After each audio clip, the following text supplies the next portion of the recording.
You are watching Access LaPorte County, Channel 97. Coming up next is the May 22nd, 2023 meeting of the LaPorte County Council.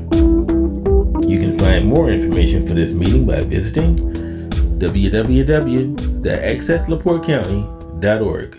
I'd like to call the LaPorte County Council regular meeting on May 22nd, 2023 to order. It is 6:13 is our start time. If anybody has cell phones, please turn them off. Would everybody please rise for the Pledge of Allegiance? And would Mr. Karanka please lead us? Pledge allegiance to the flag of the United States of America and to the republic for which it stands, one nation, under God, indivisible, with liberty and justice for all.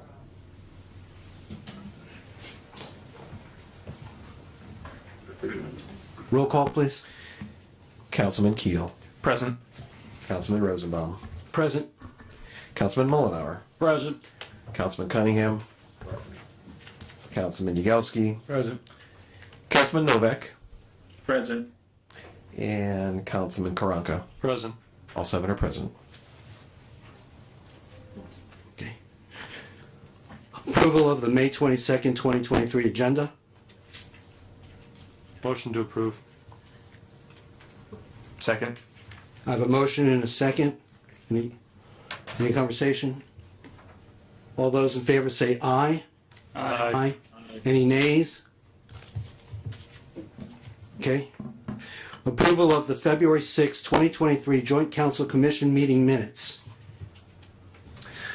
I would motion to approve with one slight correction on page 10 under item 4I. I should say 1.3 million, not 3 million. He's asking about the February 6 minutes right now. Oh, my bad. Save that for next. My bad. Motion to approve the February 6th minutes then. We have a motion. Do we have a second? Second. All those in, any comments? All those in favor say aye. Aye. Any nays? Motion carries. Now I remake my previous motion. So the approval of the 24th, 2023 meeting minutes. We have a motion with the correction on page 10 to What was the 1.3 correction again, million. please, if you would? What was the correction again? The correction again was under item 4I, or let's see, it says 3 million, it should say 1.3 million. Thank you. Is there a second correction? Not necessarily a correction, but a point of order. On page 9 of those minutes, under new business, the last line of that section says Mr. Novak clarified that the item would be added to the next council meeting's agenda. Since it is not, I was prepared to make an amendment, but after talking with legal counsel, he said that this will be discussed later in the meeting. So I will withhold that motion.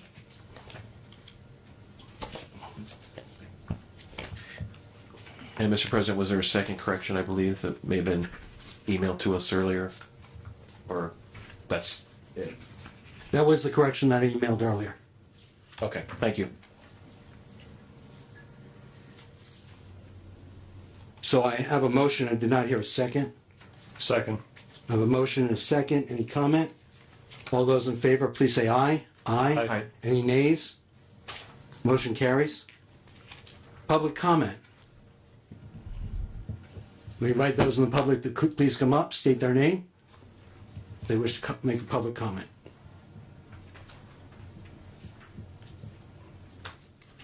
Thank you, members of the council. My name is Steve Lucas. I'm from North Judson originally, and am now involved with trail advancement in Northwest Indiana. In particular, I'm with the Prairie Trails Club. I'm here with other members of the Prairie Trails Club. I'm the board director, but I also have the vice chair and the secretary with me, Peg Stallbrink and Kathy Lucas. Our organization is a 501c3. We support the trail that's commonly referred to as the Erie Trail in Stark County. It's 11 miles long. We're seeking to extend it in your direction. It would not go by the name of the Erie Trail then, because it wouldn't be historically accurate. It would be the Grand Kankakee Trail as we move northwest. We wish to support the effort to do similarly in LaPorte County. It would be part of a Trans-American trail system that includes really 3 separate trails: the Great American Rail Trail, the American Discovery Trail, and U.S. Bike Route 35. U.S. Bike Route 35 would break off and come directly to LaPorte, but otherwise the other 2 trails go together across the state, well, across the United States from coast to coast. The somewhat exception to that is U.S. Bike Route 35, which is probably the lesser of the 3. It goes north and south. But the work that is being pursued by Justin Keel and his folks in La Crosse would carry it forward, would be a piece in that bigger trail system that is also being extended in the northwest part of the state, and I'll defer to Mitch Barloga to speak to that. Anyway, we want to express our support for the effort that's going on here, and we'll be happy to answer any questions. Thank you. Thank you.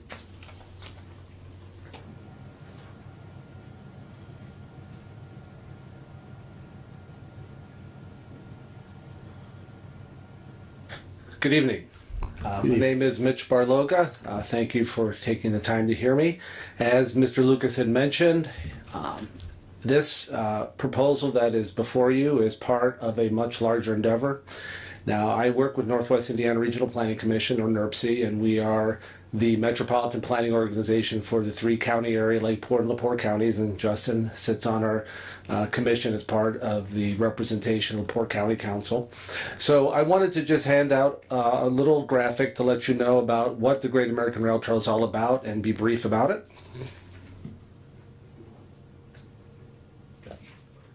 I'll pass it down. Thank you, sir. There you go. Thank you. Thank you. Thank you.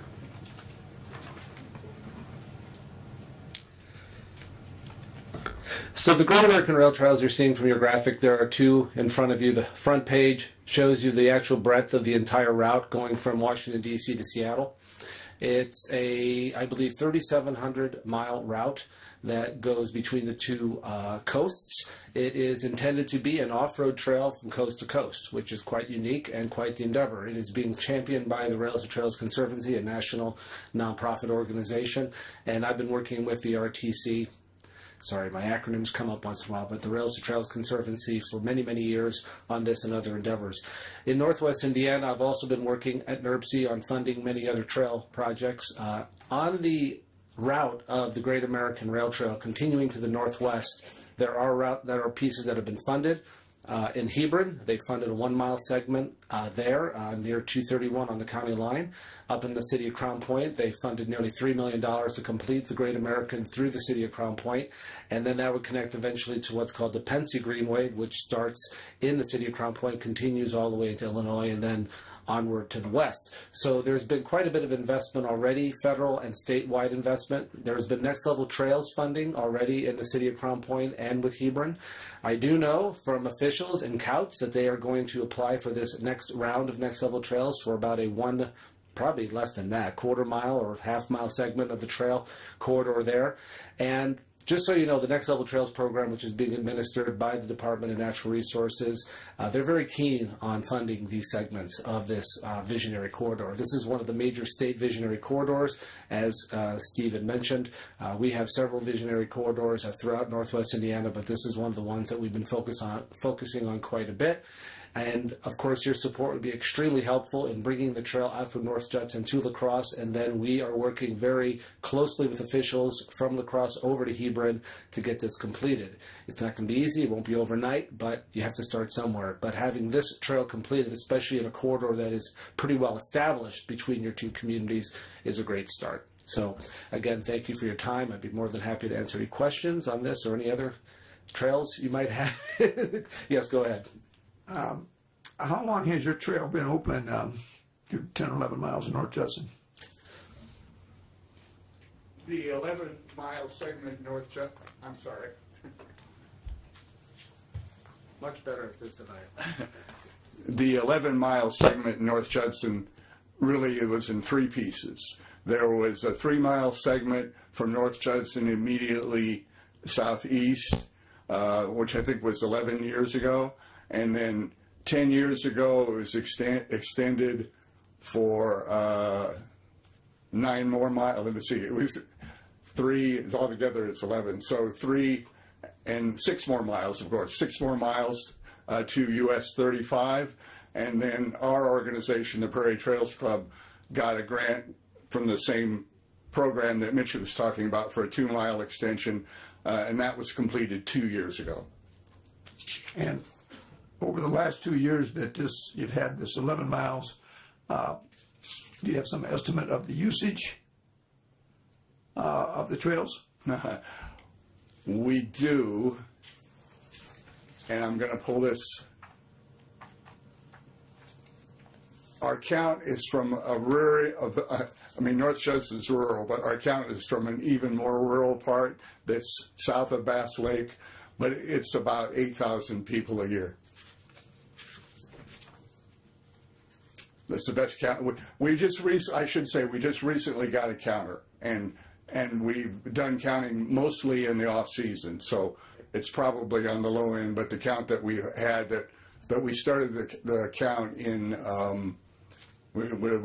October of last year, and then we ceased midwinter, and then we started up again just a couple weeks ago. And it's a dual purpose, walking and cycling?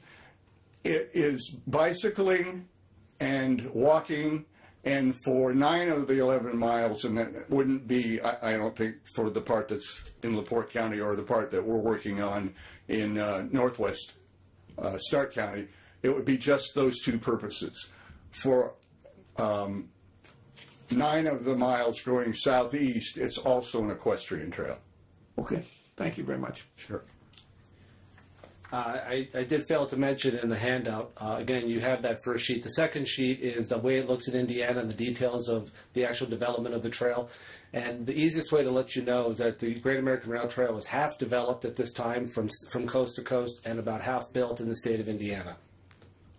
So that's where we're at. Thank you. Mm-hmm. Thank you for your time.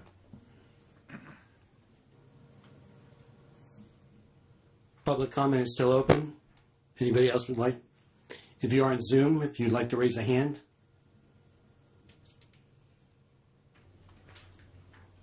Seeing nobody in our audience and no one on Zoom, we close public comment.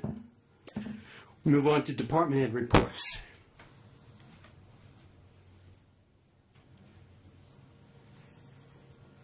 Good evening, council members. My name is Paul Vincent. This is Amanda Pinks. We're with the Center for Economic Development, Planning, and Governmental Affairs. Earlier today, I sent you a written status report. We're going to aim to do that on a monthly basis. I know we have a full agenda this evening, so I'm not going to get into a lot of these details right now, but just some of the highlights. We've seen an uptick in opportunities with IEDC related to manufacturing and industrial opportunities here this year. To date, we've had 18 large opportunities that we've responded to, and each of these responses take anywhere from a few hours to up to 30 or 40 hours to put together to follow through on those pursuits. To this point, we've seen 1 site visit with site selectors, and that occurred last month, and we got some positive and some negative out of that feedback, and nothing that I'm going to get into here this evening. We've also, from a highlight standpoint, we've had several different conversations with local developers about active projects or project desires that they're looking to have. In this report, I talk about 19 of those that we've seen here year to date. From a tax abatement standpoint, we have a couple things on the agenda this evening, so I'm not going to labor that right now. We're active in some of the broadband pursuits and working with a consultant out of Neo Networks. Community outreach, we've been reaching out to a lot of different communities to try to see what some of their economic opportunities are, and we've uncovered a couple of opportunities. Again, those are described in the report. And then our ongoing activities, we're working on our Zoom Prospector, which is our database of available properties. Right now we're trying to focus on that here over the next 6 to 8 weeks. We've got 128 properties in that database right now, many of which haven't been updated for a couple of years, so we're in the process of trying to freshen up that data as well as find additional available sites that we've found here over the last couple of months. We're also focusing in on our TIF districts to try to find opportunities to continue to see development in those TIF areas, and just some general marketing and website related initiatives that we're working on here with the idea of some launches in Q3. Any questions for us at this point? Thank you. Thank you very Thank you. Mr. President? Yes. Mrs. Winsky would like to get on next, if you don't mind. Nope, that'd be great. Thank you for finding it. Let's see. Can you hear me? Yes, we can. Thank you. Okay. I can't. Let me see if I can get my video working. There you go. So, good evening, council members. I just wanted to talk to you a little bit about our collection. Our collection is just under what we did last year at this time, and we're moving forward with our late processing now. And if anyone has any questions about it, please contact me at my office or by email, or if you have any questions right now, I can answer them. Mrs. Winsky, could you just please, I'm sorry, but you didn't identify yourself at the beginning. I'm sorry. I'm Joey Winsky, LaPorte County Treasurer. Thank you. Are there any questions? Okay, thank you very much. Thank you. Is there any other department head that would like to speak at this time?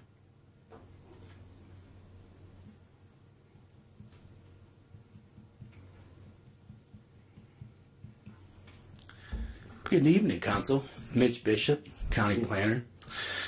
I just want to share a bit of news that I received last week concerning the DriveWise Indiana program.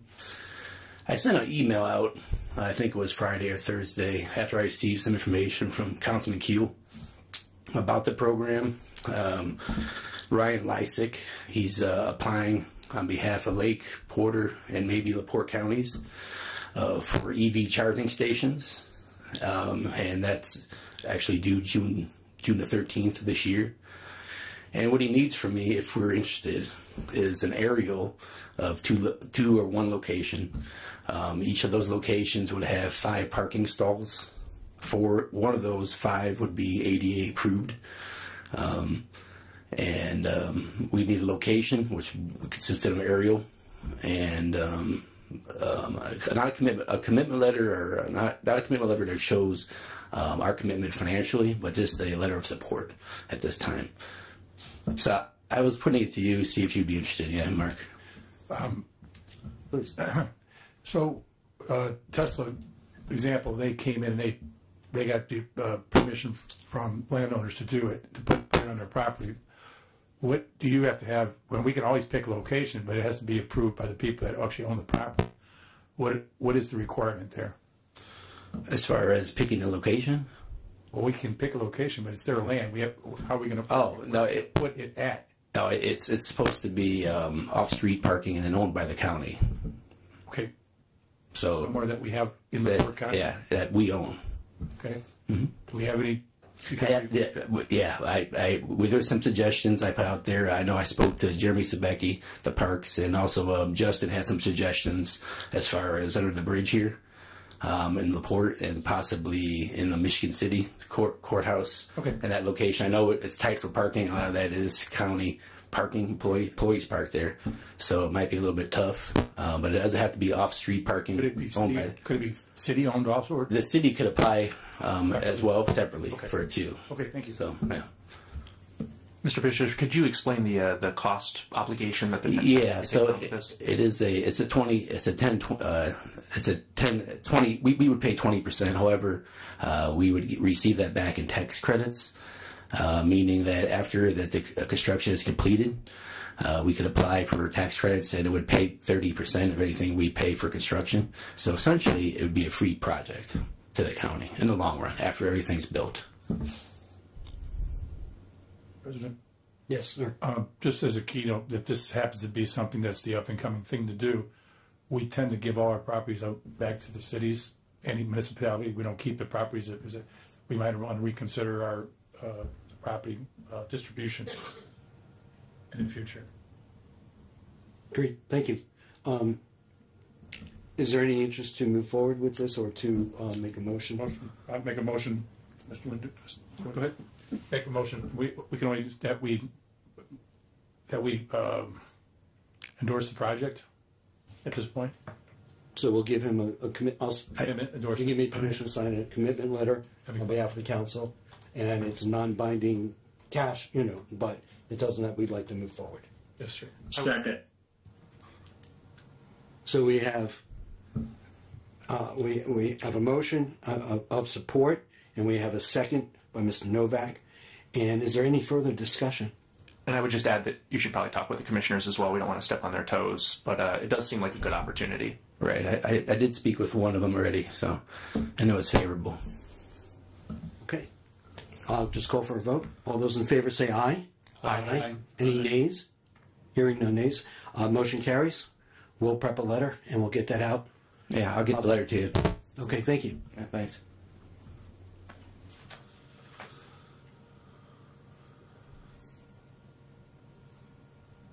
Good evening, Jeremy Sebecki from the Parks Department. Forgot where I was from there. Just wanted to update you on a few things. We did get our. I'm usually here about this time of year begging for people to apply for jobs, but we're actually full. So we have all of our positions filled. Filled both of our programming staff positions, and they're hitting the ground running. You probably saw their newsletter come out with lots of good programs coming up. We're pushing to have Pioneer Days back this year in September there, so look for that. Also, wanted to say that we're working on that restroom at Creek Ridge. We're getting the permitting for the septic and the building permit. Basically waiting on the septic to be approved, and then we'll be able to submit. We have the state permit for the building, so we're real near starting to order stuff and get the ball rolling on that. So just wanted to let you know about that. So thank you guys for funding that, and should be a great improvement. So Thank you. Looking forward to being in the parks this summer. Any other department heads?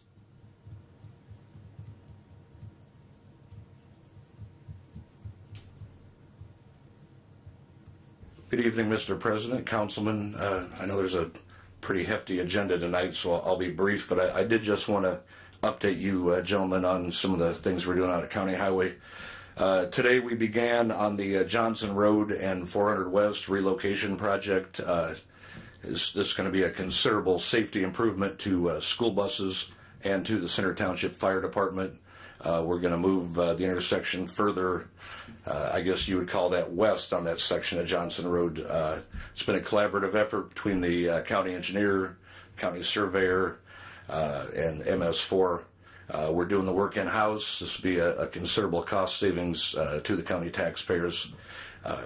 This afternoon, our 400 South Community Crossings project finished up. They finished the last of the surface this afternoon. We were able to retain all the asphalt millings from that project, and we retained them out at County Highway. In doing this, we've been able to top dress so far about 25 miles of dirt/sand roads and turn them into more of an all-surface road. So that's been a big cost savings. We're also bringing in a screening plant for the millings to. We're going to make 1,000 tons of 11s to use on the chip seal program. Limestone 11s are about $24 delivered to LaPorte, so it's about $24,000 in savings there.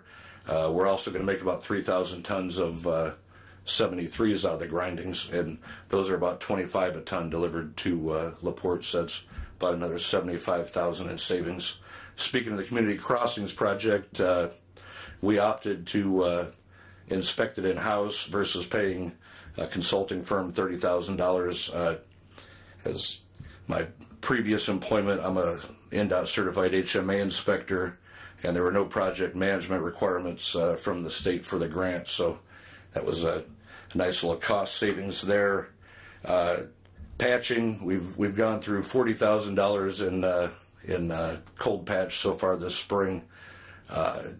We're able to get both of our road patcher trucks up and running, so that's a blessing. That'll be more of a permanent patch where we won't have to keep going out. We did buy a new hot asphalt patch wagon. It's a lot safer for the guys. We've had 2 workers' comp incidents from guys shoveling out of the dump trucks, and now with the new patch wagon, it's more of a lower natural movement with a dump buggy. We're looking at a chip seal program where we did 40 miles in 22 and 30 miles in 21, and we're optimistically wanting to do 200 and I believe in your chart it was 209 miles this year. So that's all I have. As always, if you got any questions or concerns, constituent concerns, please feel free to reach out. Thank you. I got a question. Regarding that chip and seal, is there any estimated time of how that, I know that enhances or prolongs the road, right? You know, instead of, any idea on how many years, or is it because of usage? On a pacer rating of 4 to 5, we should be able to realistically get another 8 years out of it. Oh, okay. And that's my big concern now is for the past 5 years, Pacer is our road rating program. We've been unable to break out of that low 50% in the past 5 years of all county roads that are in poor condition. So we look at this 200 miles of chip seal as a way to draw the line in the sand and try to get it back down to maybe the low 40s. And then it's kind of like if you buy a car, you got to change the oil, rotate the tires. A road's the same way. You don't just build a road and don't do anything to it. You have to build the road and maintain it. So that's kind of what we're looking at here. Okay, one other question regarding the 400 West Johnson Road. I'm glad to hear that's finally going in because that is a big safety issue there. Do we still own that? I think it's 5 acres right there, the Correct. county? Correct. Okay, and that road will be on that 5 acres then, I presume? Yes, sir. Okay. All right, that's all I had. Thank you. Thank you. Thank you.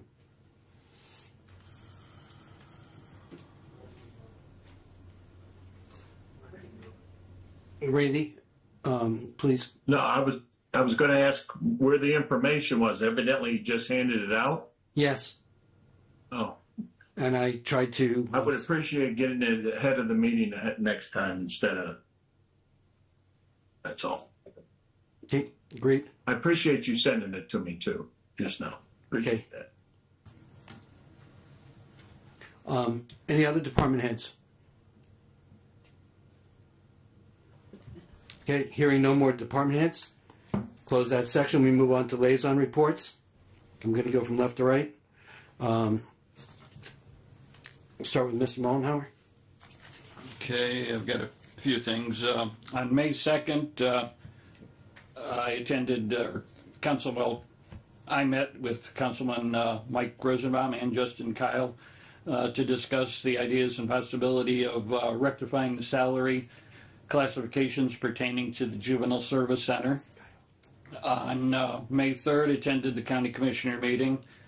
May 3rd, also, I attended as president of the EMA Advisory Board, I attended that meeting. On May 3rd, I also attended the LaPorte County Government Quarterly Employee Committee GIS Insurance meeting. And on May 10th, I attended a Job Evaluation Committee meeting. May 12th, my wife and I attended the annual Peace Officers Memorial Ceremony honoring fallen officers of LaPorte County in law enforcement. And on May 12th, again, Councilman Justin Keel and myself and Councilman Rosenbaum met with, this was on May 12th, Councilman Justin Kyle and myself met with newly appointed Juvenile Service Center Director Deon Campbell, and we had discussion and tour of the facility, and I think we both agree that we were enlightened and learned quite a bit out there. It's been a while since I've been out there, I know. And on May 16th, I met with Councilman Rosenbaum and Keel again pertaining to discussion and options to rectify the wage classification, employee classification dilemma we have out there. Our next scheduled meetings going for discussion will be on May 30th regarding that, a couple other departments. And on May 19th, my wife and I were honored to attend the open house at the Barker Mansion, newly restored and renovated mansion. And boy, for whoever hasn't been able to go through there sometime, it's well worth the tour. It's very impressive, and it's just a beautiful historic home, and they've really did a superb job keeping it that way. And that's all I have for now. Thank you. Thank you.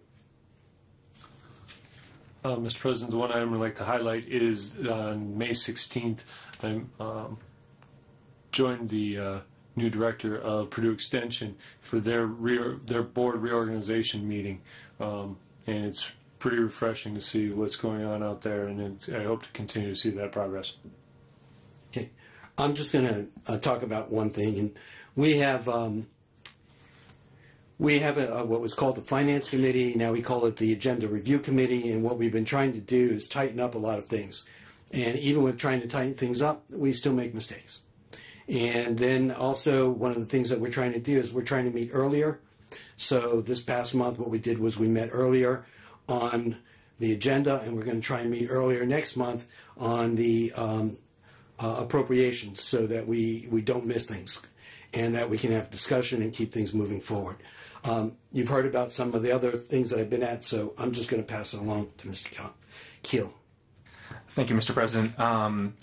For my liaison reports this month, I wanted to share that Human Resources shared that we had 67 employees participate in the Employee Wellness Days last week. That health screening is one of the nice perks we offer county employees and is a great way to be proactive about your health. I also corresponded last week with the Treasurer's Office about our county investment strategy. Given that interest rates are at historic levels and over 5% right now, we have a great opportunity right now to make some revenue that we didn't previously forecast. I'm hopeful that we'll be able to move quickly to invest the county's sizable tax collections revenue between now and the settlement date, when we distribute the property tax revenue to all of the county's other units of government. Should we invest these funds in the short term, high liquidity investments such as the Trust Indiana Fund run by the state treasurer, we should be able to generate about $11,000 per day for the next 2 weeks. There's also been a lot of meetings this month. I attended a meeting for the Redevelopment Commission, NERPC, as well as the US 30 Coalition. I want to encourage you guys to mark your calendars. There will be a public meeting about the US 30 Planning and Environmental Linkages Study on June 6th at 4 p.m. at the school in Wanata. Again, that's June 6th at 4 p.m. As it relates to the county finances, I sat in on a meeting with the Auditor's Office and SEH. I also met with the DLGF's Budget Director to learn more about some impacts to our county's property tax revenues. Amanda Laners and I attended a State Department of Health Zoom meeting about the funding increases that our county will be eligible for as a result of SB 4. Councilman Mullenhour and I met with Deon Campbell to discuss the Juvenile Services Center and get a tour of the facility. Councilman Cunningham and I met with Jeremy Sebecki to talk about trails in the county parks. Councilman Rosenbaum, Mullenhour, and I met twice to discuss the raise issue, which we'll report on later. Councilman Novak, Karanka, and I met twice to look into the siren study proposal. More on that later, too. I attended all 3 commissioners' meetings, Westville and La Crosse Town Council meetings, and a SEAC meeting. I sat in on a Job Evaluation Committee meeting and listened to the city's 39 North annexation presentation. And if I tell you about anything else that I attended, I'm pretty sure you're going to get suspicious about the existence of any personal life I might have. So that concludes my report. Pretty fair. As everybody knows, I was kind of busy last month. So anyway, at a meeting, and it was very interesting with some business owners and some teachers and associations. I think the council and the commissioners should take a strong approach after meeting with this. We've lost over 2/3 of our degrees for Purdue. I was going to say PNW. We've lost 2/3 of our degrees. What do we have invested in that? We actually gave them money, the council did, a few years back to build a facility out there. So we've invested in that facility. They not only have done 2/3 there, they're chasing people to the other extension, but what they're doing is they're taking a lot of these degrees the only reason why they didn't do it is because they were under threat of a lawsuit by not putting PNW instead of Purdue University on their degrees. They're really shortchanging our community. And I think that we need to express ourselves in a strong way, both council and commissioners on this. It's upsetting that we had a strong area of economic development, education, and we destroyed it. And we literally destroyed it. Thank you. I certainly agree with Mr. Ugelski's comments about Purdue Northwest and how that has hurt the county. When you couple that with the closing of the law school at Valparaiso University, that's an adverse effect for the county as well. And I know Justin mentioned that we met with Jeremy, and Jeremy's going to speak later this evening, so I'll close with that. And our agenda is 4 pages long, so we need to move along. Thank you, sir. Randy. Mr. Novak. I'll pass because of the time constraints. Thank you, sir. Okay, we move on to correspondence. Number 1 is concerned homeowner. Yes, we received correspondence from a concerned homeowner regarding the issue of fireworks, and per the instructions of the council, that was passed down to the sheriff's department. And then we received a lengthy correspondence, which we provided to you from the Indiana Department of Transportation regarding a small structure project, the replacement of a 84-inch diameter corrugated metal pipe with a reinforced concrete box culvert. Very exciting stuff, like 40 pages. And that's it. Thank you. We're going to move. President? Yes. Regarding the concerned homeowner, were the commissioners also in recipient of a similar letter? If not, would it be more appropriate, since they established anything, it would be to them or no? related to ordinance or something like that, just to make them aware? We could forward it. Thank you. Okay. Moving on to public hearing. Van Air Economic Revitalization Area. Did you want to speak on that, Mr. Vincent? Yeah, just briefly, and then I have a few gentlemen from Van Air that will come up and talk more about the specifics of their project. 1 second. Do we need to open a public hearing? You will after this comment. Remark. Thank you very much. Thank you. So I do have with me this evening a copy of publisher's affidavit that advertised the hearing, so we are in compliance with statutory requirements. You may recall that last month we met to talk about establishing or reestablishing an economic revitalization area. We had a resolution that followed that last month, and we scheduled tonight's public hearing. Tonight we have the public hearing followed by a resolution to confirm that economic revitalization area should things go well. We have a complete application that we received several weeks ago from Van Air. You all received that as a part of your board packet with our last month's submission. Just a couple of highlights. They moved their corporate headquarters to LaPorte many years ago. There was an economic revitalization area established at that point for what they were doing. They've done a fantastic job of meeting those goals and objectives, and we're excited to see them come back and talk to us about an expansion project that they want to do here this year. And with that, I think we'll open the public hearing and have these gentlemen come up and talk a little bit about their specific project. Thank you. I'm such a loud guy. We now open the public hearing portion of our meeting to discuss the Van Air Economic Revitalization Area.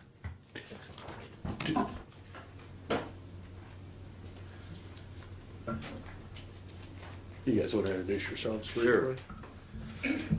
Good evening, Council. I'm Ralph Kokite. I'm the Chief Executive Officer at Van Air. This is my little brother, Greg, President. I'm the President of Van Air. Bill Anderson, I'm the CFO.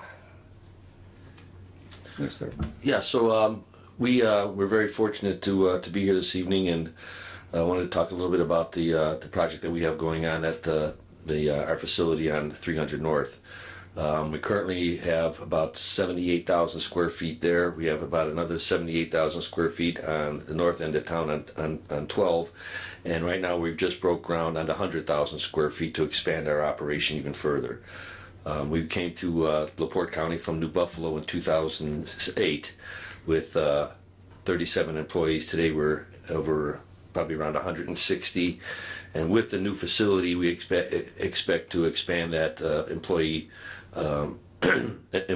another 75 people. So our little company has grown dramatically in the last 15 years thanks to the association with the economic development in LaPorte County. Greg? I just want to, I think Earl was on the board back then. Were you, Earl? I think, way back in 2007, so maybe Mark was too. Anyway, but yeah, so I think we under committed, and like under promising, over delivered, but we committed to like 57 employees back in 2007. And we were at 153 as of December 31st, Indiana employees, and I think we've hired 10 more in the last couple of weeks in anticipation of trying to get as many as we can, as fast as we can, so we can train them when the building opens. We have a training period and all that type of stuff. So I think the total project's worth around 8.3 million, somewhere in that thing. And it might even go beyond that because we're looking at doing even more vertical integration and bringing in some more fabrication equipment and stuff like that. So look, thank you for your consideration, and hopefully we can continue moving and investing in the community. Bill, anything to add or anything? Or? Not really. I'm sure I speak on. Any questions? Yeah, any questions? I'm sure I speak on behalf of Mr. Jagielski, and I, as he was here as well. We're just tickled to death. You moved not only from New Buffalo, but from out of state into Indiana.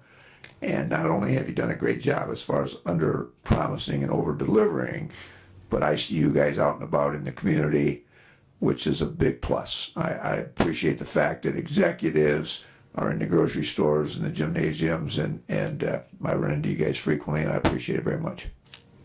I want to add, we did buy a company in Minnesota and moved their operation in 2017 to Indiana also. Mr. Jagielski. Yep. Yeah, with your competitors. Sorry, thank you. With your competitors that you have, you combine Northwest Indiana to make it a truly remarkable thing. That not just yourselves, which is fantastic, but as a collective group, you've done very well. I mean, so you put us on the map. And it is a very incestual business that we're in. And right, it is the air compressor hub of the United States. Yeah, United States. And one of the things that I know that some people don't know is I have few people work for you. Not only air compressors, but you put truck body beds together. One of their major things, they take and they put this whole assembly with compressors, all the workstations, all this on the trucks, and that's been doing really, really well. That's really the purpose of the new building that we're building. It's that part of our business has grown exponentially in the last 3 years, and we need the square footage, we need the employees, and I think you'll see. I've heard a positive thing from your employees. People that worked in our community, that work for you, that work in our community, have said nice things. So, again, I know quite a bit about your business. I think you've done excellent, and thanks for putting us on the map. You bet. Thank you. Thank you. Great. Anyone else before I have a quick question? I didn't hear it if you said it, when the building might be opened or We completed. anticipate, and Schaffner is a contractor, LaPorte guy, fourth quarter. We hope to be finished completion fourth quarter, so fast project. Yeah. Thank you. Appreciate it. Any other comment? Any other comment from the public? Because it is a public hearing. Any comment, put a hand up on Zoom?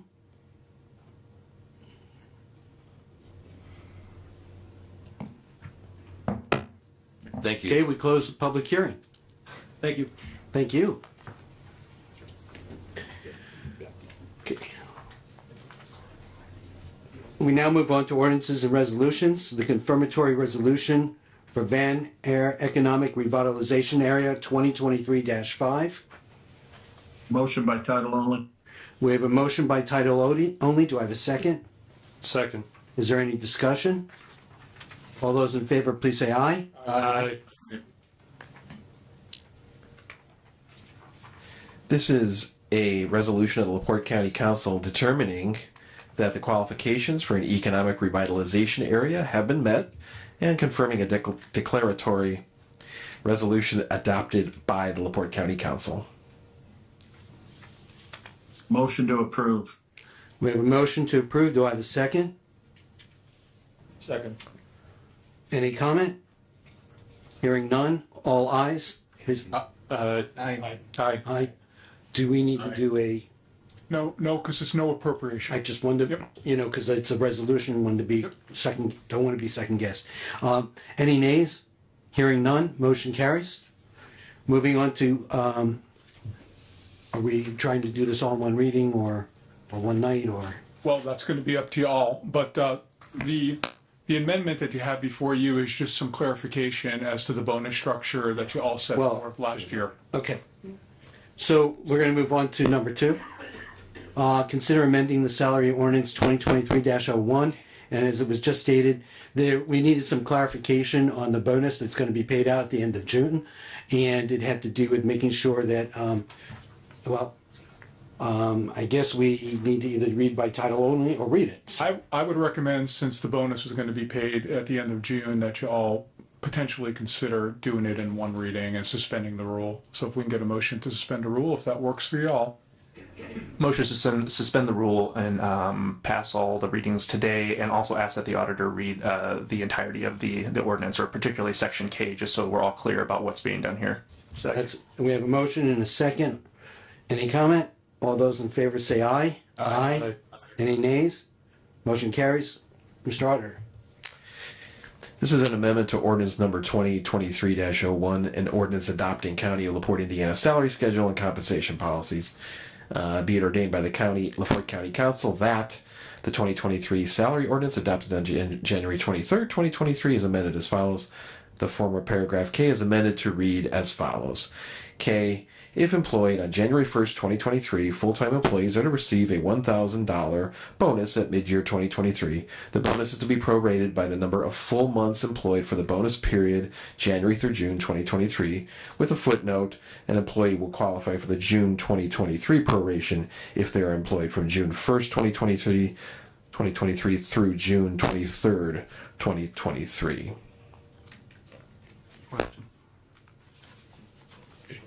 We have a question, Mr. Picasso? So in the past, the ordinance was reflective on, like, example, i.e.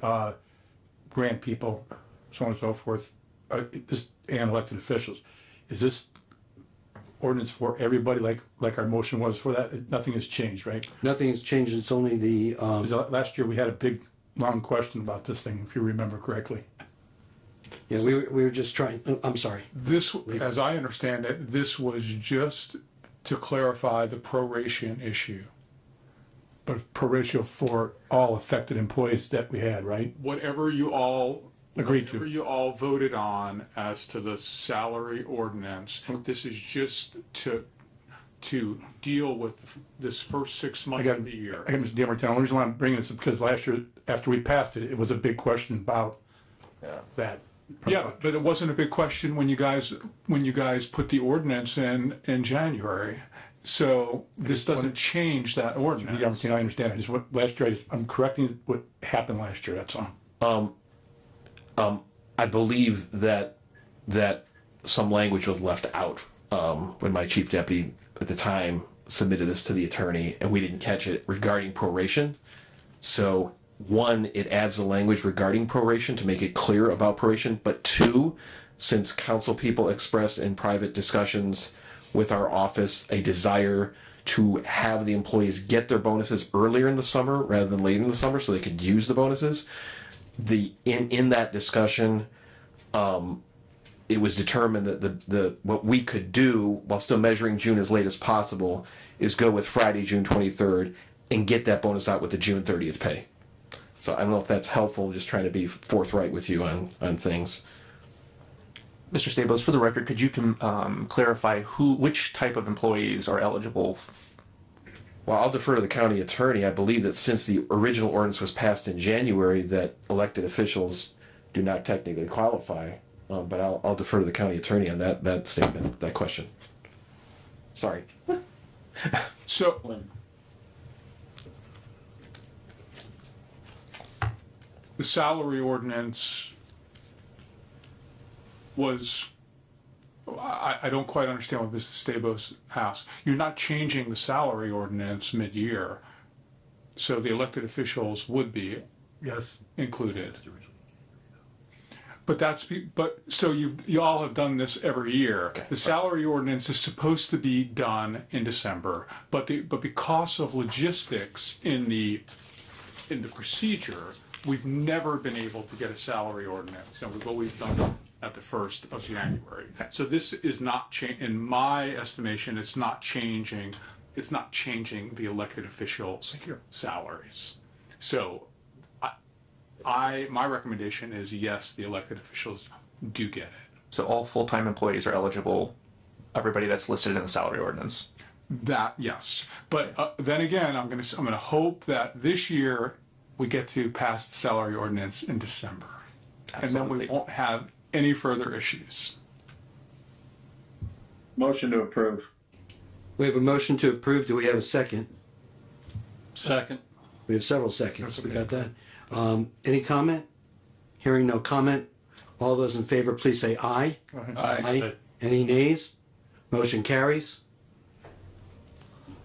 So we don't need to do a second. It's all done in one. Sorry. Yeah.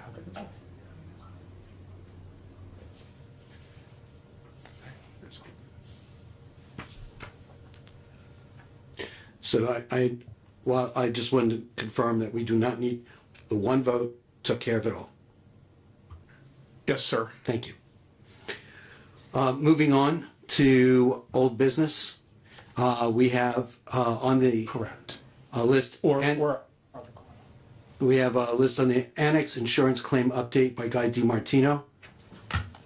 Okay.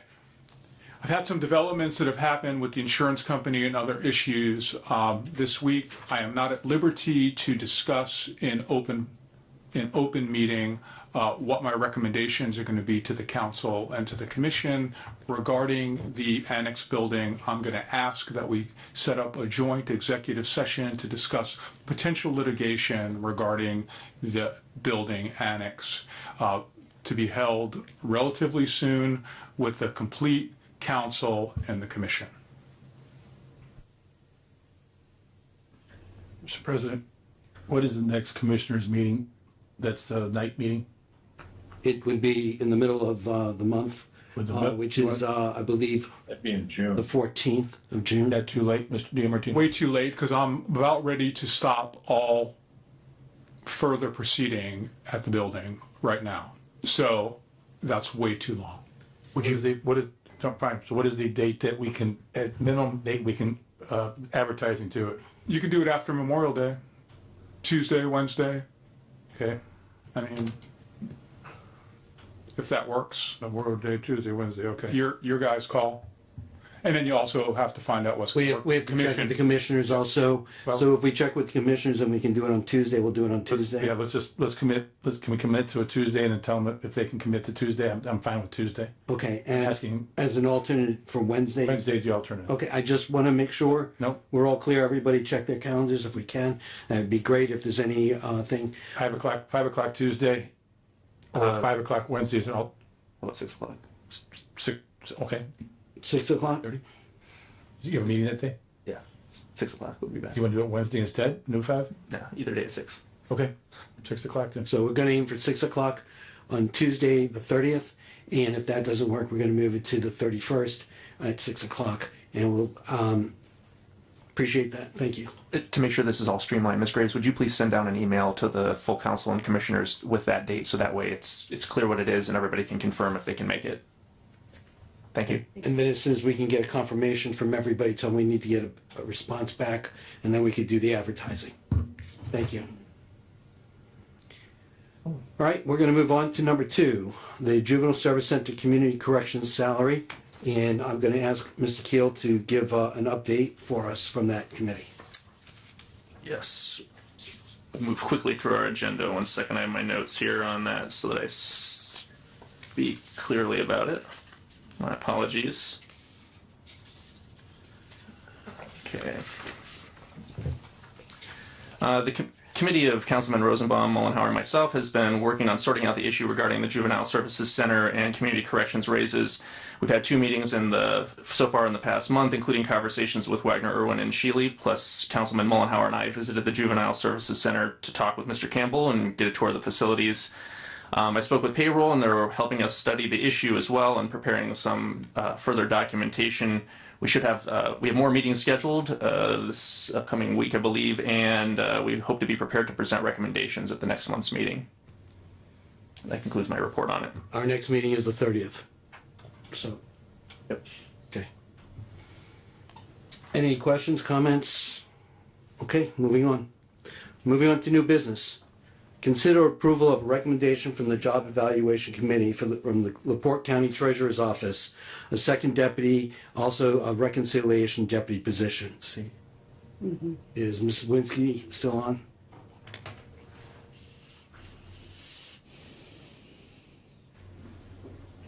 She the next one down.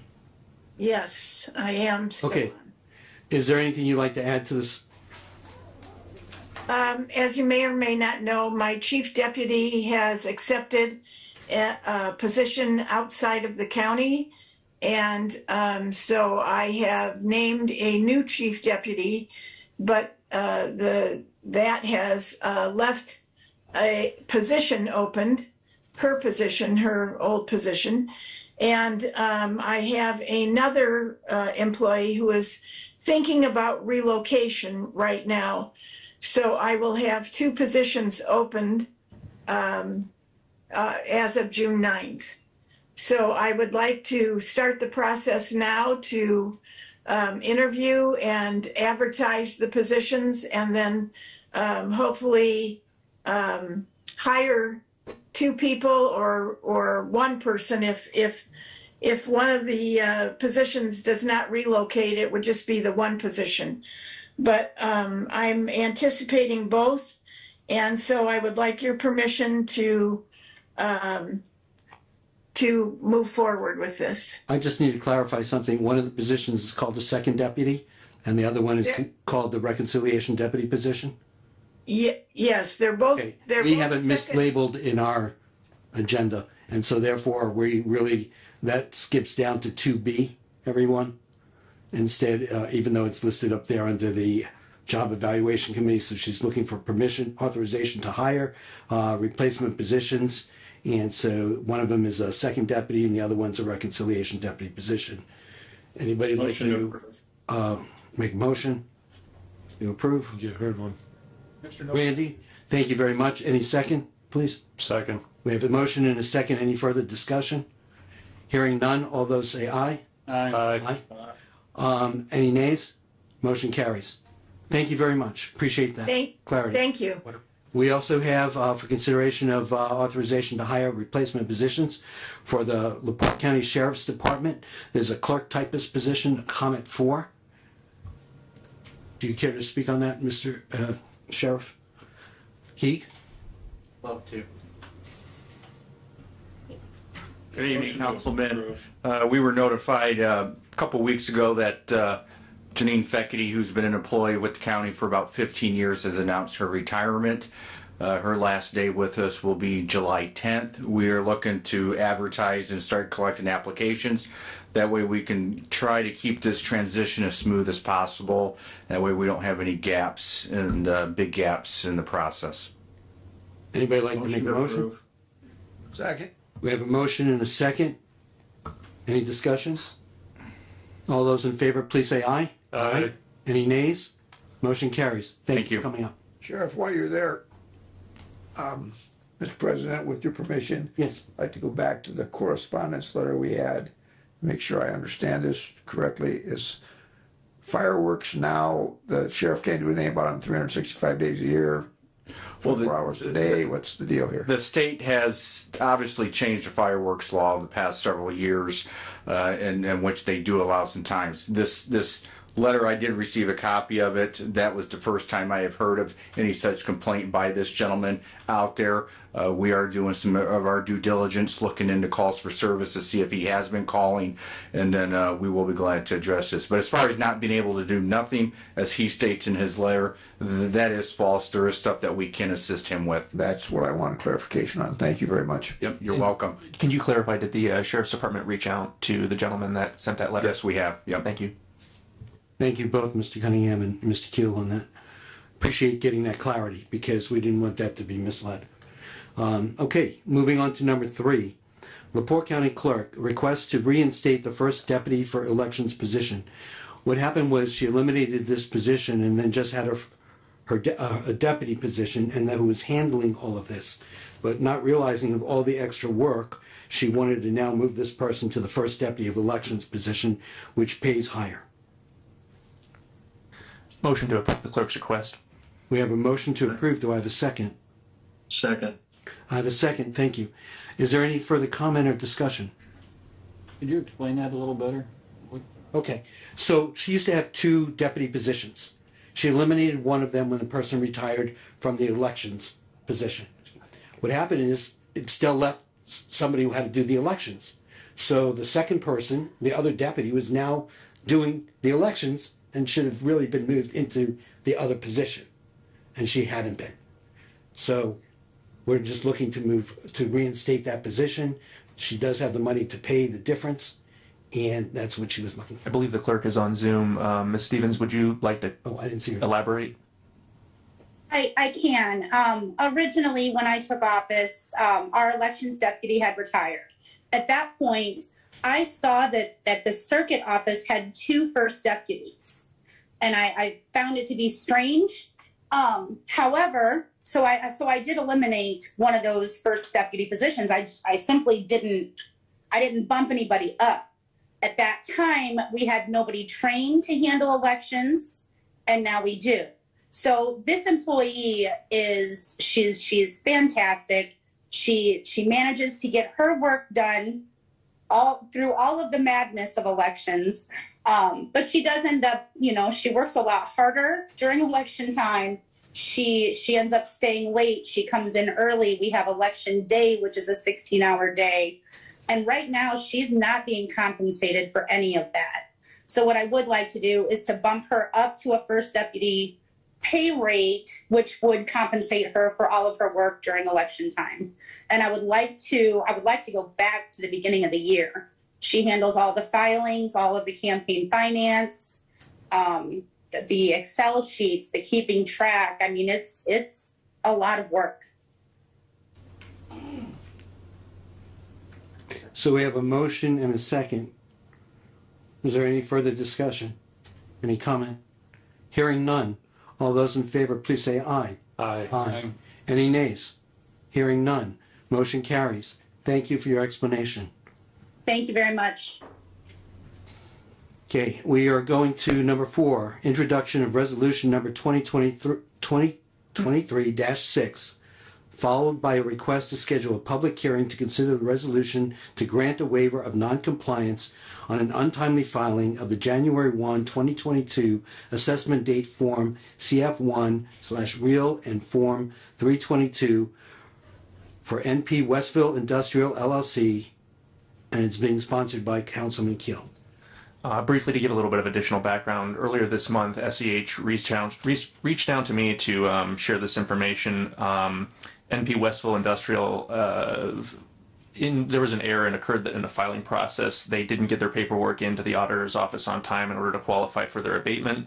They are asking that we waive that noncompliance and reinstate their abatement. This is purely informational today. They'll be bringing forth a resolution at next month's meeting. If there's any questions, I'm happy to take them. So do we need a motion to create a public hearing? I think that's what I just heard, right? Yeah. Okay, so we do have a motion. For next meeting. Okay, and I need a second. Second. We have a motion and a second. Any comment or discussion?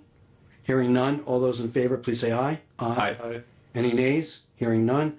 Motion carries. Thank you.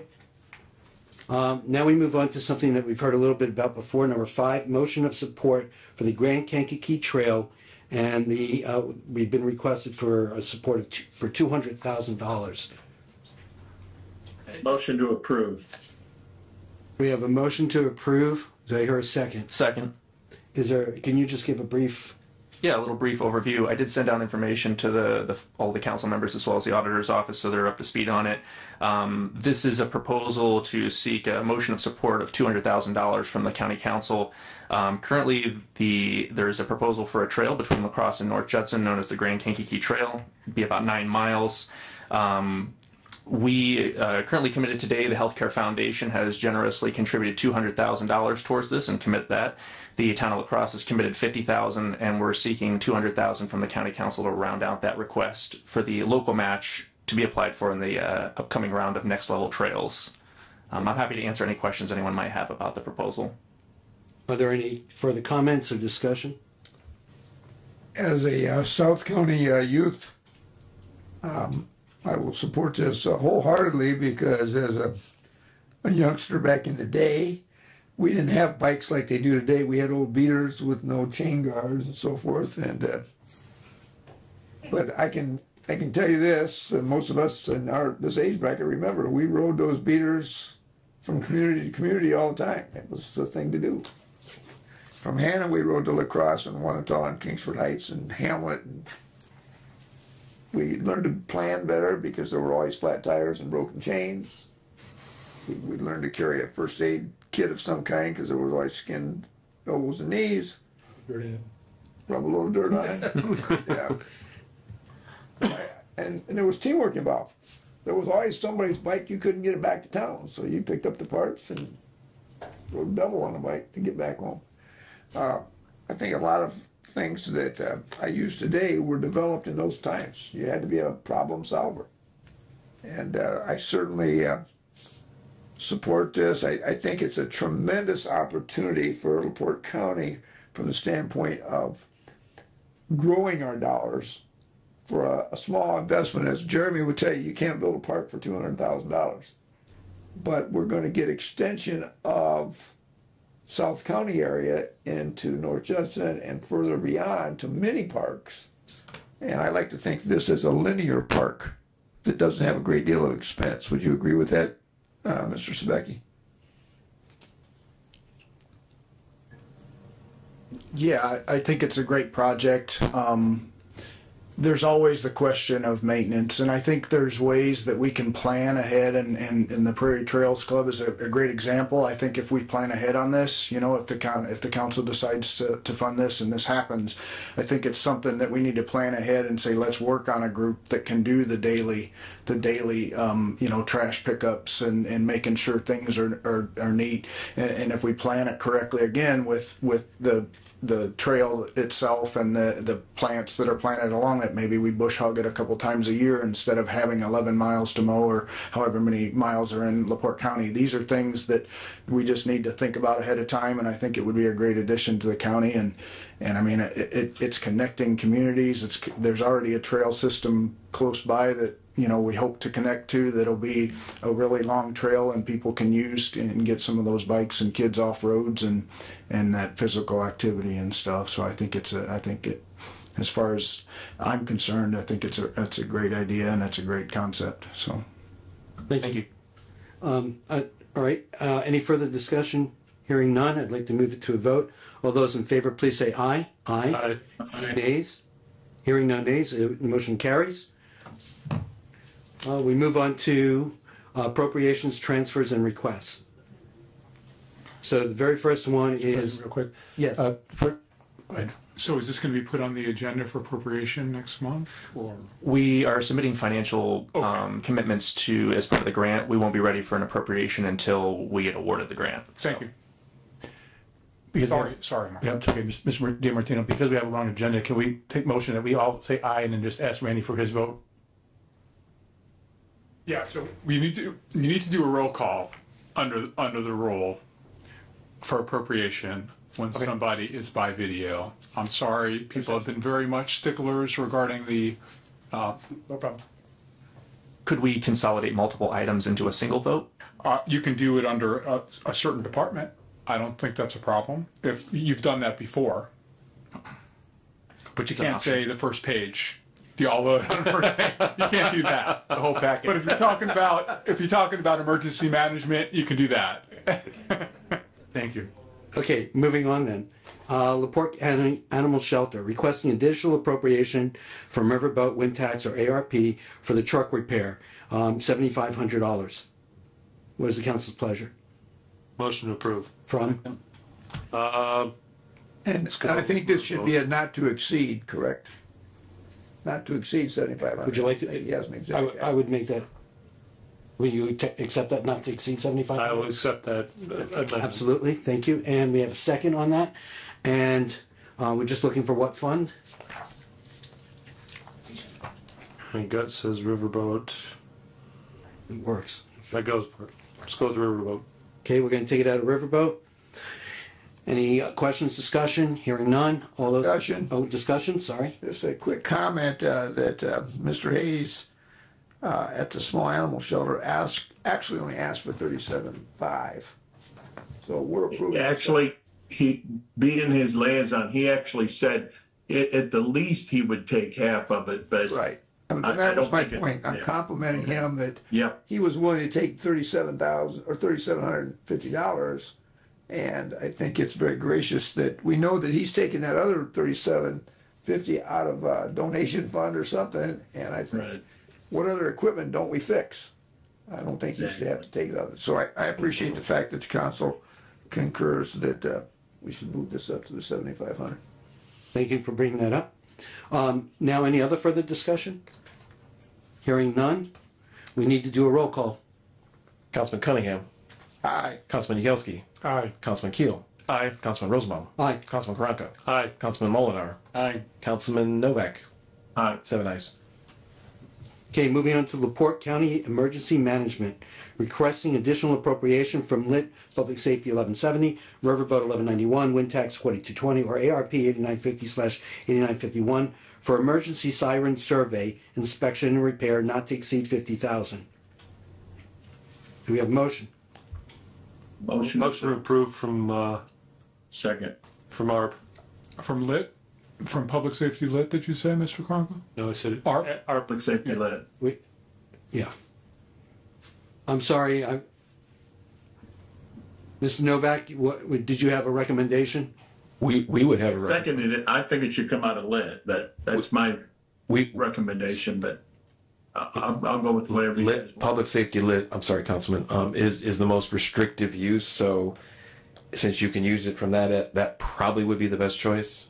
We recommend it, but I'll take the recommendation. Let's go with public safety lit. Okay, and I'm not sure if there was a second just yet. Yep. I second. Okay, thank you very much. Is there some discussion, or we'd like to hear Rob Saby or? If Mr. Saby has anything to say, I do have a comment. Yeah, Rob Saby from Emergency Management. We did have committee meetings, and we came up with this proposal to basically get a handle on where our sirens are, and when this comes back, then we'll have a comprehensive where we stand on what sirens need replaced, or what needs fixed, where we're at on them. So, And Mr. Saby, if I may. Go ahead. If I may, also it gives us the opportunity to get some of these addressed immediately that aren't working. If it's a small wiring repair, that can be done in the moment. right. If there's some batteries need change or something like that, then we can get this accomplished at this time also. Mr. President, or are we getting locations straightened out too, so that we aren't doubling us over each other's property and stuff like that? As far as There's no money in this one. It'll be part of the study, but there's no money in this to move anything.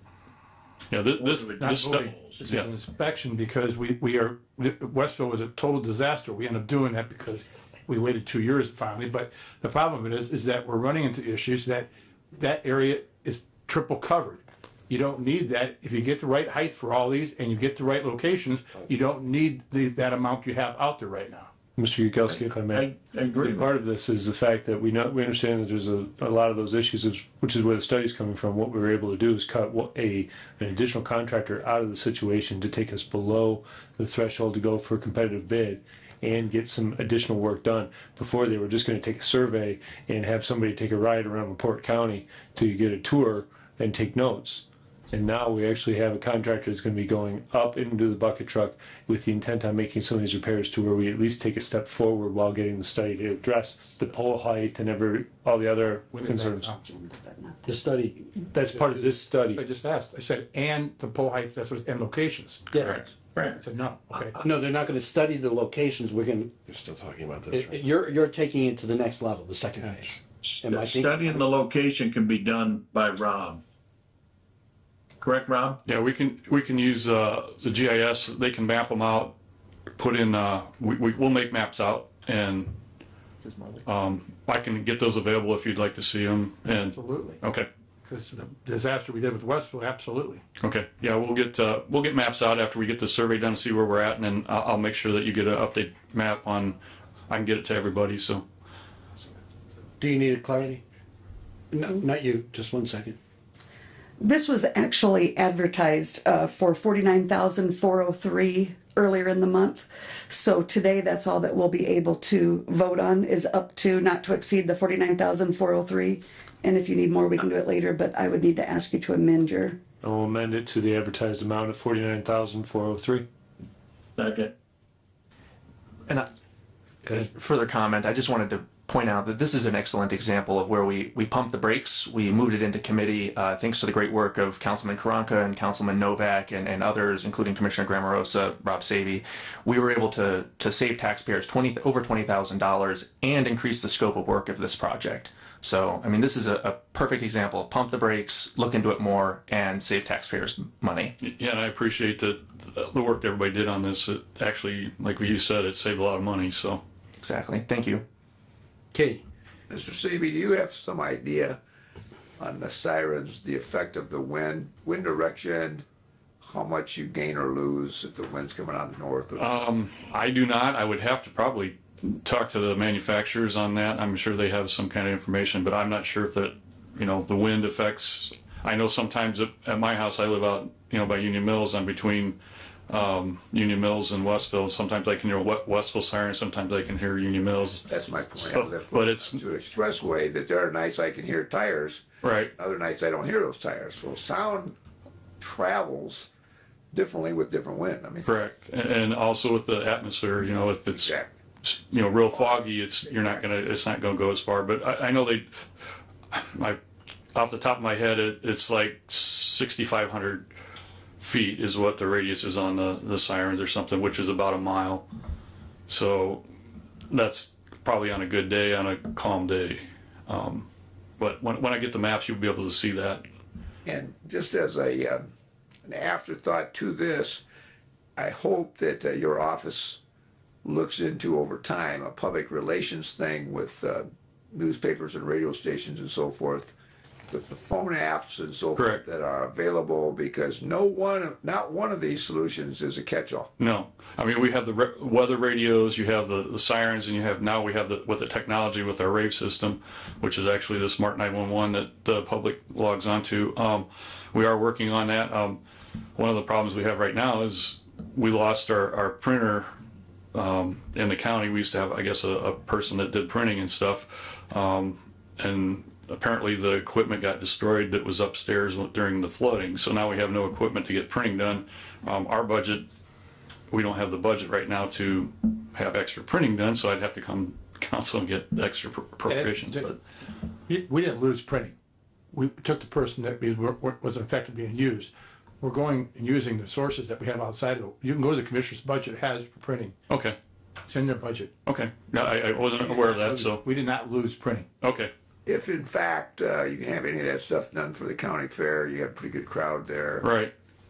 Well, we're working on some flyers, the trifold flyers, and we're going to put the scanner on there so you can scan your phone and it'll take you automatically to the website, and then you can log on or I think the sign up. chance of saving a life is probably greater with promoting other ways to do it than is with sirens. Right. In the long run. I mean, sirens are absolutely fabulous, like in Washington Park and high concentrated crowd areas when they're there. But on a day-to-day basis, one app is probably way better. Well, and the other thing is, you talk about weather radios, you have to be in the house to hear them. So if you're outside working or, doing something out in your garage, whatever, you might not be able to hear that. So sirens, and then if with the technology on your phones, it's those people that don't have access to a phone. Somebody calls them. Hey, I got this. Right. I'm on the way. I'm calling you. I'll let you know. Correct. So, and that's where we have good neighbors. You take care of yourselves. Absolutely. So, thank you for your fine job so far. Thank you. Any other comment? Hearing none. All those in favor? Oh no, we have to do roll call. We'll just give it a moment. Otherwise, I'll do it. Thank you. Can we do a roll call on $49,403? Councilman Mullenhour. Aye. Councilman Karanka. Aye. Councilman Rosenbaum. Aye. Councilman Keel. Aye. Councilman Yagelski. Aye. Councilman Novak. Aye. Councilman Cunningham. Aye. 7 ayes. Thank you. Motion carries. LaPorte County Convention and Visitors Bureau requesting additional appropriation from ARP 8950, 8951 for billboards, $50,000. I need to add that this was, we approved this last year, but since it wasn't encumbered as of 12/31, and that was an error. And so in order to make sure that we don't violate anything, we had to put it out again for appropriations. And I'm asking you to support this as we did a year ago. Motion to approve. We have two motions to approve. I'm going to assume one of them is going to be a second. Is there any further discussion? Hearing none, let's. As a matter of fact, I do have some further discussion. If you Yes, sir. remember, the original ask was 150,000. And after meeting with them, we said, well, if this is going to be profitable for you, you're going to take in some money. How about we just pay 100,000 and you pay the third year, which the Convention and Tourism Bureau agreed to do. So this is just a second and last installment. Correct. And on top of that, and recently we did receive a report from the Visitors Bureau that the innkeeper's tax that they receive has gone up. Exactly. So now, because of some of this results, they're able to easily eat this additional amount. Exactly. So I thank you for mentioning that and bringing that back, because I remember those negotiations very vividly. All right. We have a motion. And Mr. President, for the sake of my minute taker, could we please have who the mover and seconder were? We have Mr. Mullenhour making the motion, and the second was by Mr. Karanka. Thank you. Okay. Can we have a roll call? Councilman Keel. Aye. Councilman Yagelski. Aye. Councilman Mullenhour. Aye. Councilman Cunningham. Aye. Councilman Rosenbaum. Aye. Councilman Novak. Aye. And Councilman Karanka. Aye. 7 ayes. Okay. Moving on to LaPorte County Planner, requesting additional appropriations from Cumula Bridge 1135 for Bridge number 7 engineering match, $259,850. Bridge number 214 engineering match, $225,000, and Bridge number 509, the Liberty Trail Bridge match of $80,000. Mr. President, make a motion to all three items, all three bridges for the Cume Bridge. We have a motion to do all three together, Second. and we have a second. Second. Question.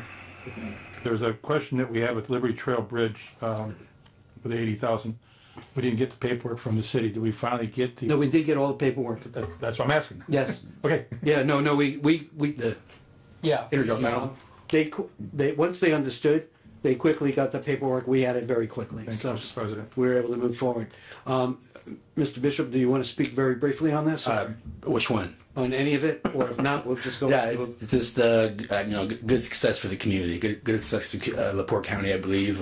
And each of those bridges bring in roughly over $3 million in grant assistance. They're both Bridge 7 and Bridge 214, both top 5 bridges that need to be total reconstruction. So that's the substructure and superstructure. They're going to get full replacement.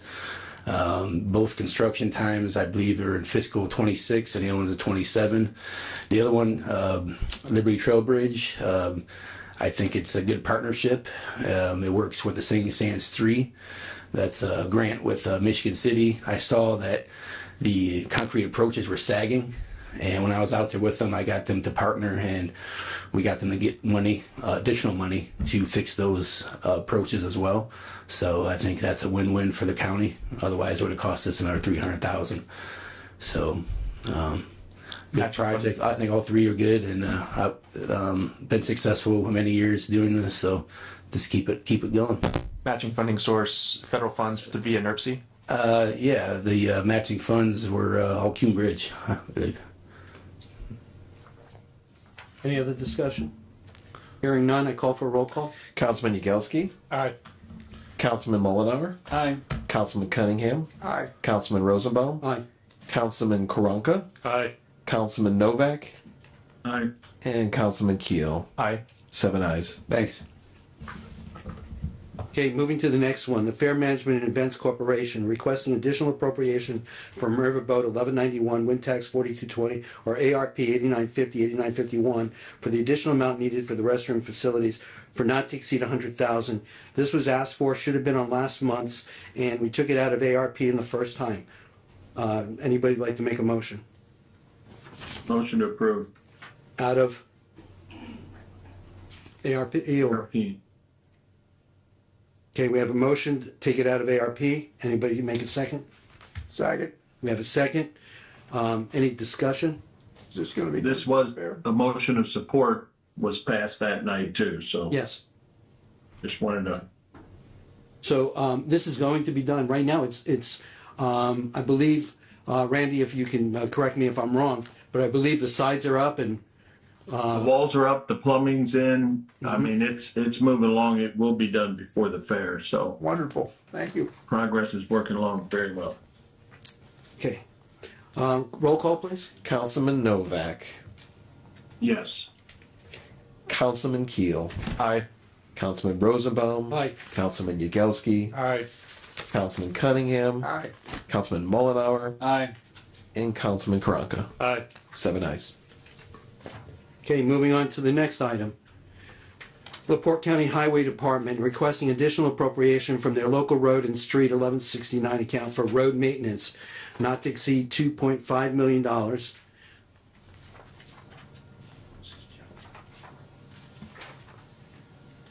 And I'm going to ask Mrs. Stevens just to speak for a moment here because we just got this tonight. This information. I apologize for the last minute on the map and the total list. So basically, we're looking at about 209.08 miles total. This money is essentially for the oil and for additional stone to achieve the 209 miles. We have the money in LRS right now. This additional appropriation out of LRS, it'll leave us about 500,000 in, but we're also monthly accruing 357,000 roughly. That's proceeds from fuel tax and other sources. We've tried to distribute them pretty evenly. Number one, according to need, and number two, according to council and commission districts, areas of the county, to apportion it fairly. And for those who can't see the map, what we do find on the map is that, I'm just going to try and hold it up. And I know you can't see, but there are purple lines here.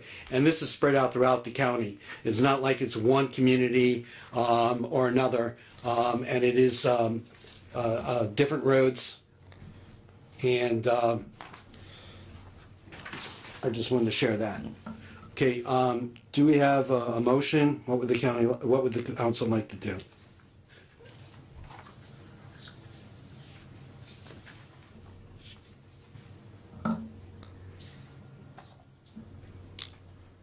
My initial reaction was to table it because we didn't have this information, but it's up to you guys. President. Excuse me, was that a motion, Mr. Novak? No, it's not. Just, Mr. President, I'd make a motion to approve. We have a motion to approve. Do we have a second? Second. We have a motion and a second. Is there any further discussion? Hearing none, please take a roll call. Councilman Cunningham. Aye. Councilman Mullenhour. Aye. Councilman Keel. Aye. Councilman Novak. Nay. Councilman Yagelski. Aye. Councilman Karanka. Aye. And Councilman Rosenbaum.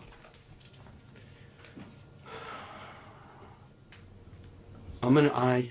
6 ayes, 1 nay. Thank you. We move on to the LaPorte Sheriff's Department requesting additional appropriations from Lit Public Safety, Riverboat 11, Wind Tax, or ARP for a 3-year firewall protection for FortiGate and internet service. I'm going to separate these for the following reason. This one needs to be paid immediately. The next group, we want to pay out the next group over time, so I need to separate those. So what is the council's pleasure? For the 35,000, we give a motion. Motion to approve. We have a motion to approve out of public safety. Yes. And I'm sorry, we had a second from the other end, I believe. Cunningham. Thank you very much. We have a motion second. Any discussion? Hearing none. Roll call. Councilman Rosenbaum. Aye. Councilman Novak. Aye. Councilman Karanka. Aye. Councilman Cunningham. Aye. Councilman Yagelski. Aye. Councilman Keel. Aye. Councilman Mullenhour. Aye. 7 ayes. Thank you. Moving to the next part. It's for inmate food, $396,000. This is supposed to cover for the rest of the year. Am I correct? That is correct. Also, the inmate medical, $100,000. And That's projected to cover to the end of the year as well, too. Yeah. And for a total of $496,000. This is to be paid out over 4 months, so that by the end of August it'll be fully funded. Okay, and this way you'll have the funds available, and you're not going to be held up on, and it allows us to continue to pay everybody's salary out of there, as we'll see, and it also will allow us to start funding the pension, which is a little bit further down on this list. That's fine. Okay. That's how you guys want to do it. That's fine with me. So do we have a motion? So moved. Do we have a second? Second. We have a motion and a second. Any discussion? Hearing none. Roll call, please. If I might, could you clarify just for us in the audience what the reason is that this wasn't contained in your budget, or how come it's so much over? Well, this is a normal request by the council every year during budget hearings. They ask us, they give us a certain amount, and they always tell us when we're ready to come back for more, to come back and ask for more. This is just a normal request. This is typical that this time of year that we do come back and ask for inmate food. I can remember coming back at this time of year. It's my 8 years as chief deputy. This is just a normal yearly request. As far as the inmate medical, this is an oddity of a year. If you guys remember, I did send you an email. We did not have to come back at all this year. This year we were going to have to come back and ask them for this medical cost, and that's due to the certain prescription costs that the county has to have. Without getting into too much personal HIPAA information, it's just prescription cost. Thank you. Okay. Any other discussion? If none, roll call, please. Councilman Cunningham. Aye. Councilman Karanka. Aye. Councilman Rosenbaum. Aye. Councilman Keel. Aye. Councilman Yagelski. Councilman Mullenhour. Aye. And Councilman Novak. Aye. 7 ayes. And that come out of the public safety lid as well, too? Yes. Thank you. Requesting permission to spend from Marine Patrol donation account for purchase of a new watercraft for $9,600. Do we need to do a roll call because it's not an appropriation? It's just a trip.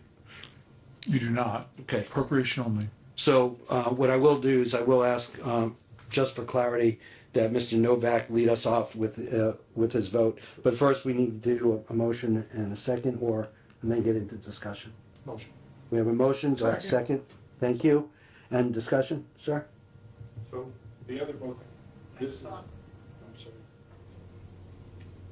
Must went out.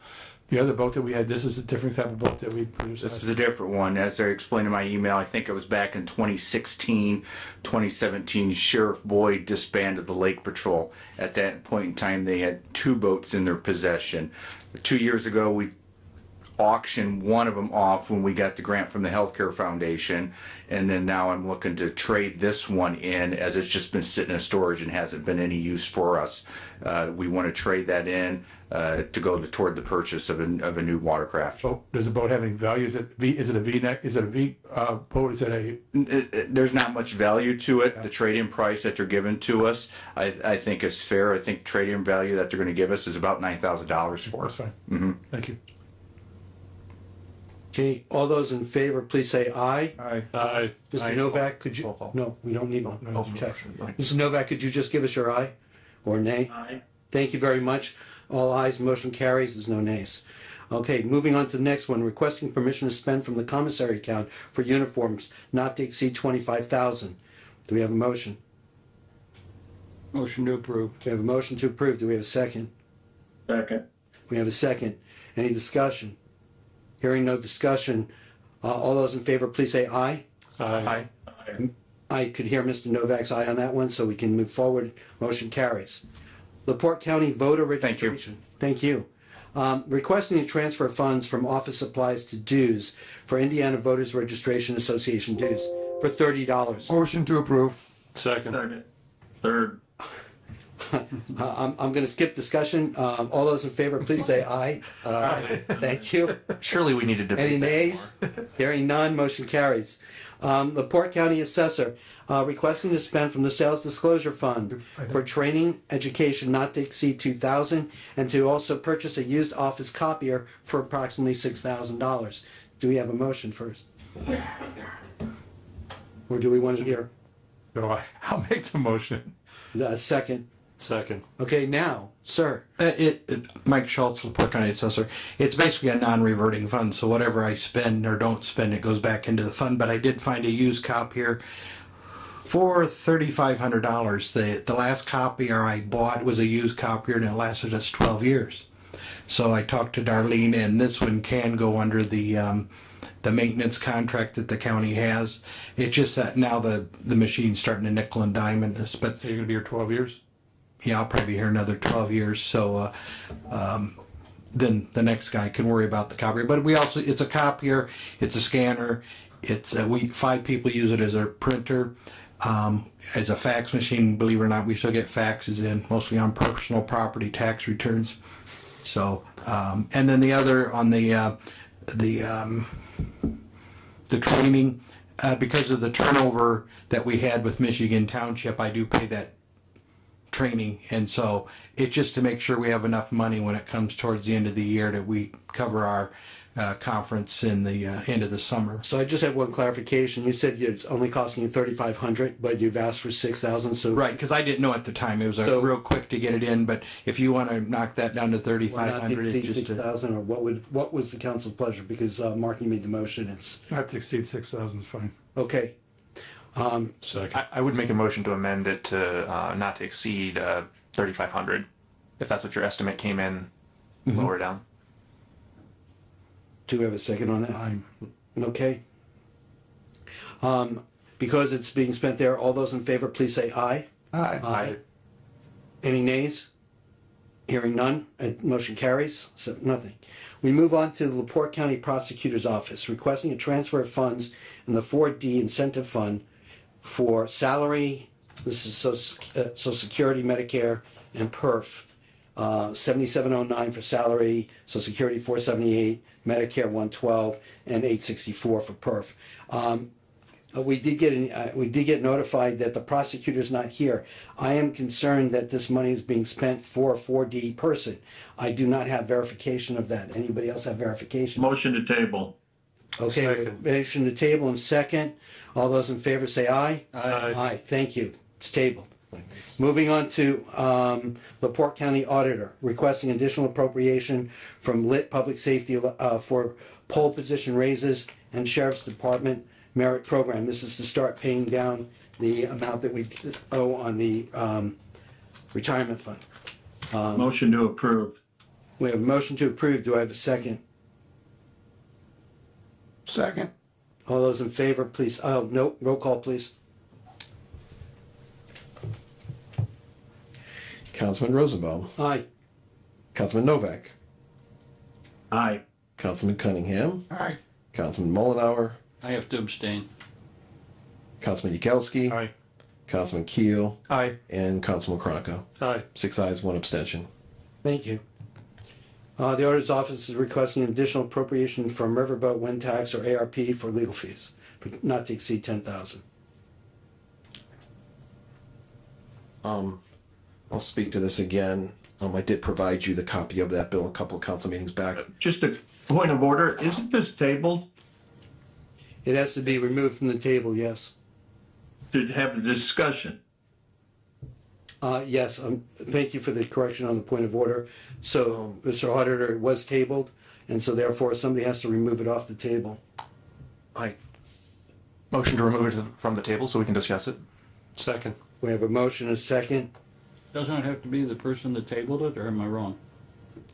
I don't know, so I'm gonna. No, I don't believe Believe so, it Mr. does. Molyneux. Okay, I want to be sure on that, so thank you. All those in favor say aye. Aye. Aye. All those nays? Nay. Nay. I didn't hear enough. Please do a roll call. Councilman Rosenbaum, Nay. Councilman Keel, Aye. Councilman Yagelski, Nay. Councilman Cunningham, Aye. Councilman Karanka, Aye. Councilman Mullenhour, Nay. Councilman Novak. Nay. 4 nays, 3 ayes. Okay.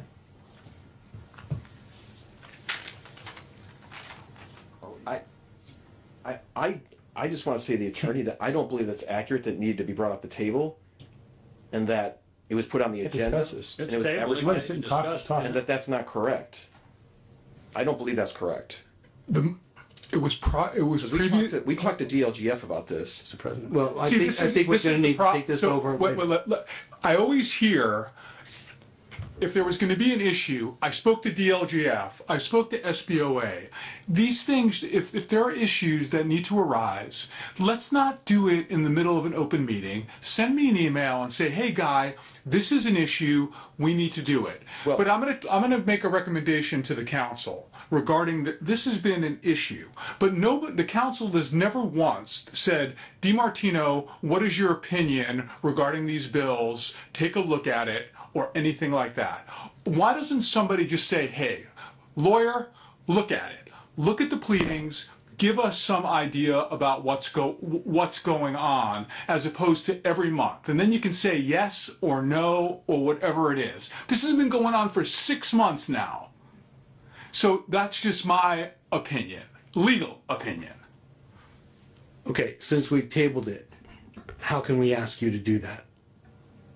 Or just be done, me asking you right now? Yeah, to do that? absolutely. Then I'm going to ask you right now to review it. I will review the pleadings. Thank you. I'll get back to you, and I'll give you a legal opinion. Thank you.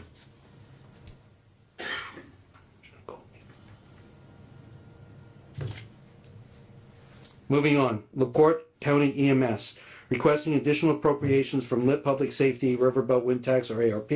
We're going to recommend public safety. We broke this out also for things that need to be paid right up front. Uniforms for $5,000, training for $6,000, for a total of $11,000. As a brief point of order, there's someone in the waiting room for Zoom. Please proceed. Anybody like to make a motion on $11,000? Motion to approve. We have a Public motion out safety. of public safety, thank you. Second. And we have a second. We have a motion and a second. Is there any discussion? Hearing no discussion, please go for roll call.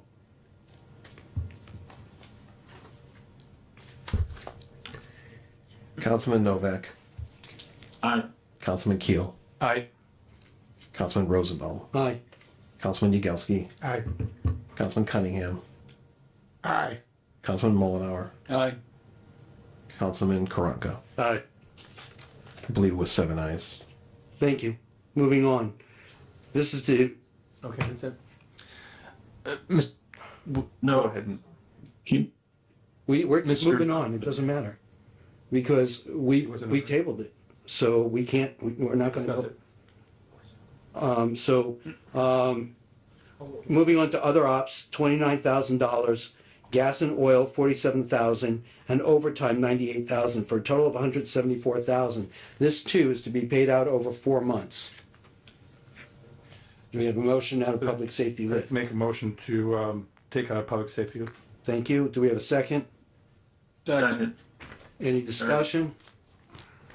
Hearing no discussion, let's go for a roll call, please. Councilman Rosenbaum. Aye. Councilman Yagelski. Aye. Councilman Keel. aye.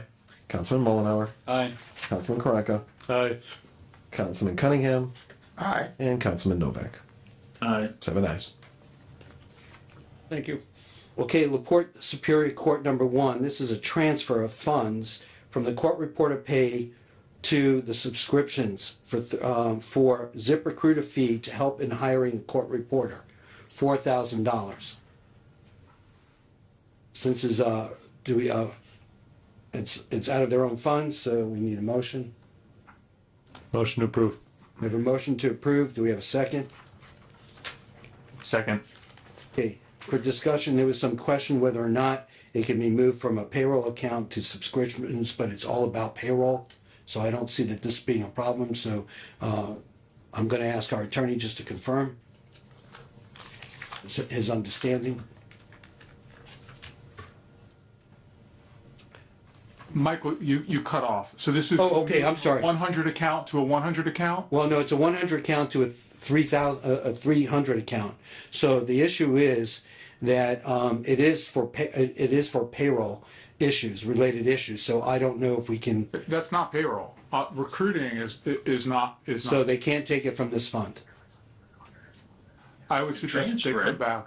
But, pardon? Were you going to say something, Randy? Correct. They can transfer it.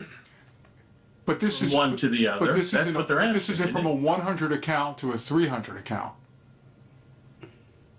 Right? Right. You can't do. I'm not 100% sure, so I'd rather look it up. And nor am I. I'm not an account fund specialist. But go ahead, Mark. It's the 2, 3s, and 4s have always been interchangeable. The one has never been interchangeable. Correct. That's my understanding. Yeah. I can. Motion to table. Okay, we have a Second. motion to table. A second. Second. Thank you. All in favor? Aye. Aye. Okay.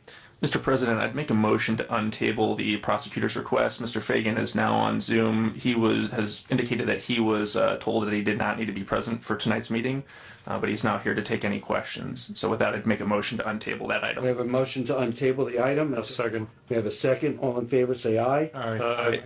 Nay. Nay. Okay, I hear 2 nays. Mm-hmm. So it's untabled. For the nays. There was Mr. Mullenhour and Mr. Novak. To know. What I want to know is What's what that? you're talking about. I'm sorry. We're talking about the item for the prosecutor's office, the requesting a transfer of funds in the 4D incentive fund. Mr. Fagan, we need you to clarify if this is for a 4D expenditure and not for some other office? Yes. The person in your office? Yes, that's correct. Could you please describe? Traditionally, this has been done by the offices. We use a portion of our incentive funds to go toward an employee's salary, and this is done every year to transfer the funds from the incentive fund to the regular 4D fund. So it is being used for 4D purposes. Okay. Hearing that clarification, would anybody like to make a motion? Second. We have a motion and a second. Any further discussion? Hearing none, roll call, please. Councilman Yagelski. Aye. Councilman Keel. Aye. Councilman Cunningham. Aye. Councilman Rosenbaum. Aye. Councilman Novak. Aye. Councilman Mullenhour. Aye. And Councilman Karanka. Aye. 7 ayes. Okay. Now we go back to council and attorney comments. This time from Mr. Cunningham, would you like to make any comments? Yes, Mr. President, thank you very much. First of all, I'd like to thank Rhonda Grays. I felt that this packet was the best I've received in 11 years serving on the council as far as the organization, and I appreciate it very much.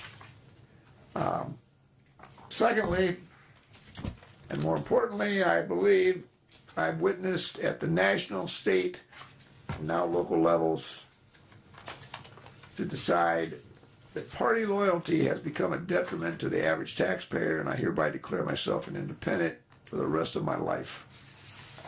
Gerrymandering by both parties, debt ceiling spending by both parties, continued infighting by both parties, extremists to the left and extremists to the right have crowded out the centrists who make lasting changes by compromising. My loyalty only exists to the citizens of LaPorte County, whether they voted Republican, Democrat, Libertarian, or Independent, or didn't vote at all. Thank you. Mr. Yagelski, would you like to make a comment? Yeah. I'd like to, under new business for next meeting, explore the possibility of looking into this Purdue University matter further and also pass it to commissioners. Could you please make sure that that gets on the agenda? I'm actually For new business? New business. The Purdue, with the, I don't want to, what I mentioned earlier, without. B&W, without going into detail, right? And we'll go into from there. All right, thank you. Mr. Keel, I appreciate your helping with the funding for the bridge, and I appreciate your looking into that. I appreciate it. Thank you. Absolutely. No comments from me today. I'm going to pass and come last if you don't mind. I'm going to pass.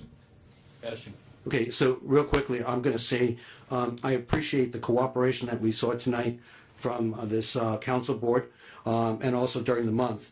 There was a lot of critical effort on doing things, and I look forward to continue working with everybody, and communication is key. So we're starting to have even more and more communication, so thank you. I do have a comment tonight. Oh, Randy, please. I'm sorry. Randy, I cut you off. I know you did. That's okay.